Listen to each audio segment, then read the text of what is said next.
The election day descended into chaos in Tanzania as hundreds took to the streets protesting the exclusion of President Samia Suluhu Hassan's two biggest rivals from the presidential race. Protests broke out in Tanzania's main city of Dar es Salaam and several other cities on polling day. The police reportedly fired gunshots and tear gas to disperse the protesters, with unconfirmed reports of 70 people being dead. The streets of Tanzania are alive with defiance. Smoke rises from barricades, shouts echo through city squares, and a nation's anger pours into the open. Citizens, both men and women, storm a gas station owned by a political elite, seizing what has been denied to them, cooking gas, a symbol of survival. This is more than protest. This is a statement. The people will no longer be silenced. On the 30th of October, Tanzania erupted. Across Mwanza, Dar es Salaam, and Dodoma, citizens risked their lives to challenge a political system they say has failed them. Curfews, military crackdowns, and internet blackouts could not stop them. Today, we dive deep into the stories behind these streets of fire, examining the politics, the history, and the stakes for a nation at the brink. Welcome to the African Discovery, where we uncover Africa's untold stories and explore the deeper meaning behind today's biggest events.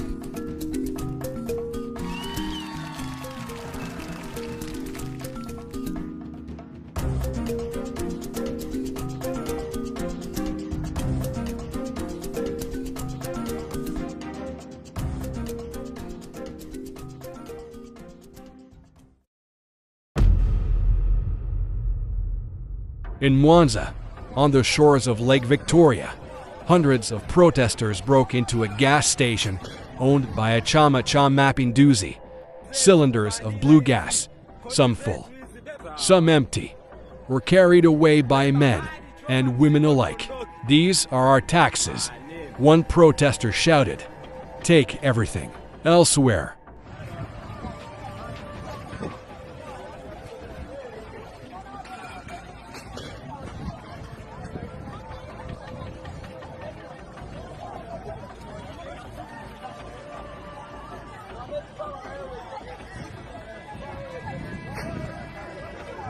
hizi ni hela zetu kumanina, hizi kodi zetu hizi, beba zote mama, choma na kituo hiki kumanina zawa, beba mali, choma mzigo, tuondoke manina.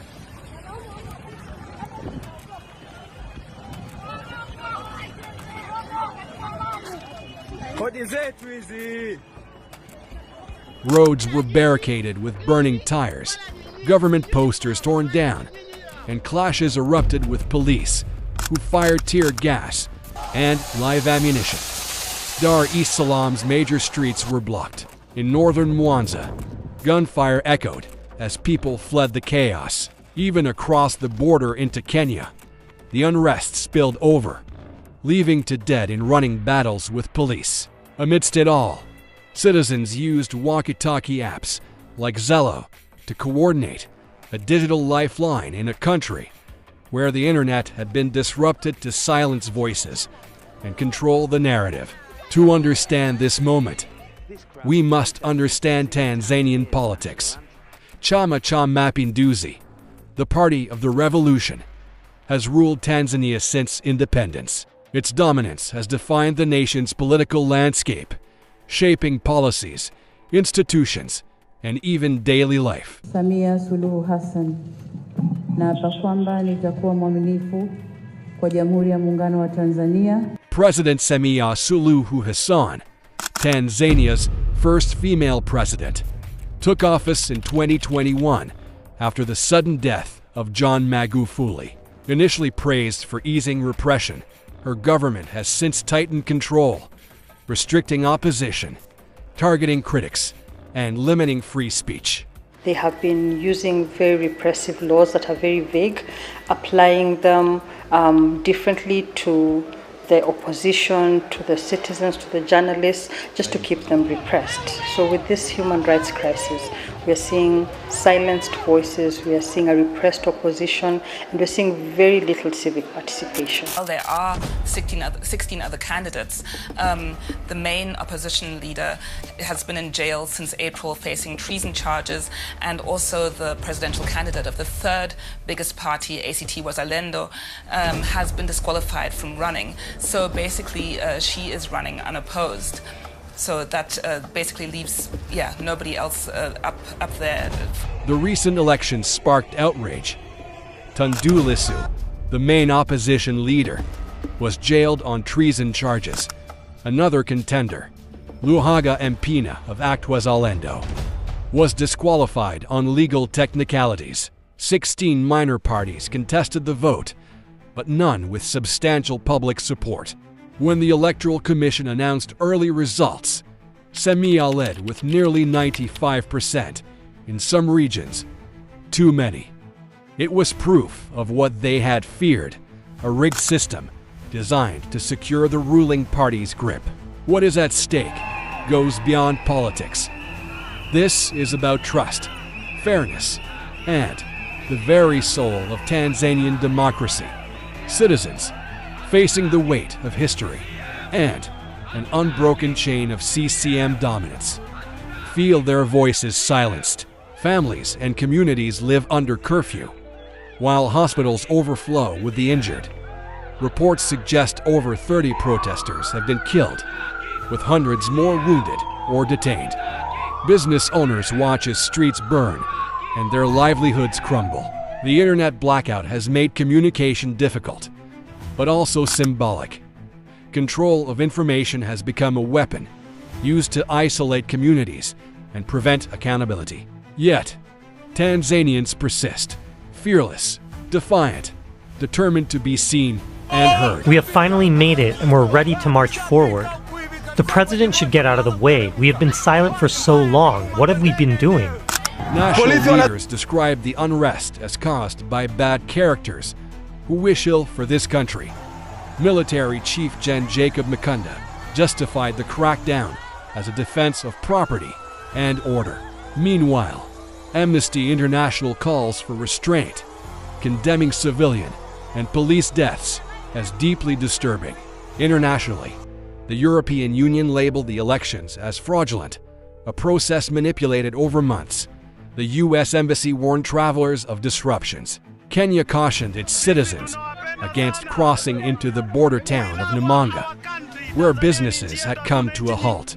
Even as authorities enforce curfews and police barricades, Tanzanians continue to push back, showing the world that civil unrest is not merely a reaction. It is a demand for justice. Tanzania is not alone in this struggle. Across Africa, from Kenya to Cameroon, citizens have risen against systems that seem untouchable. In Cameroon, youths took to the streets against Paul Biya's re-election. In Sudan, protesters demanded freedom from military control. In each case, government sought to suppress dissent through force, censorship, and arrests. Yet the people persist. History reminds us that these moments are transformative. When citizens rise, the outcome is never just political. It reshapes society, law, and identity. Tanzania stands at a crossroads. Its path uncertain, but its voice undeniable. What comes next is unclear. Will President Samia consolidate power, using curfews and crackdowns to maintain order? Or will Tanzanians continue their fight for accountability, pressing for elections that reflect their will? One thing is certain: the country has awakened.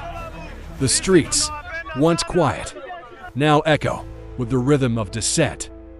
The events of October 30th may mark a turning point, a challenge to the notion that CCM's dominance is unshakable. In Mwanza, Dar es Salaam, Dodoma, and beyond, Tanzanians have shown courage, determination, and a refusal to be silenced. Their struggle is not just about elections. It is about dignity, representation, and the right to a future they can shape. You've been watching The African Discovery, uncovering Africa's untold stories. Subscribe for more deep insights shaping the continent's tomorrow. To watch protest of Gen Z uprising in Cameroon against Paul Biya re-election, click the thumbnail on screen.